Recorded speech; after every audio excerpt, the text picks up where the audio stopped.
எல்லாருமே மாதவிடாய் தள்ளி போச்சுன்னா நீங்க பிரெக்னெண்டா இருப்பீங்கன்னு தான் நினைப்பீங்க. பட் அது மட்டும் அதுக்கு காரணம் இல்ல. வேறு சில காரணங்களும் இருக்கு.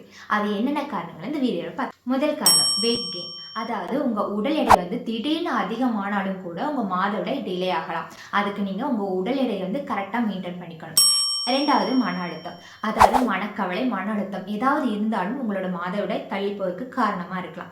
இதுக்கு நீங்க தியானம், யோகா பயிற்சி அந்த மாதிரி ஏதாவது ஒண்ணு மேற்கொள்ளலாம். 3வது தாய்ப்பால் ஊட்டுதல். அதாவது இப்பதான் உங்களுக்கு பேபி பிறந்திருக்குது அப்படின்னா நீங்க ஃபீட் பண்ணிட்டு இருப்பீங்க. ஸோ ஃபீட் பண்ணாலும் உங்க மாதவிடாய் டிலே ஆக காரணமா இருக்கலாம். ஸோ ஃபீட் பண்ற ஸ்டாப் பண்ணிட்டீங்கனாலே உங்களை மாதவிடாய் கரெக்ட் ஆகிடும். 4வது கருத்தடை மாத்திரை. இந்த மாத்திரை யூஸ் பண்ணாலும் உங்க மாதவிடாய் டிலே ஆக காரணமா இருக்கலாம்.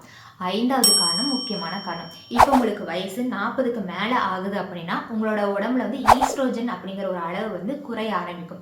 அதுதான் மாதவிடாய் வரக்கான ஒரு சுரப்பினை சொல்லலாம். ஸோ அந்த சுரப்பி குறைய ஆரம்பிக்கும். அதனால கூட உங்களுக்கு மாதவிடாய் தள்ளி போகலாம்.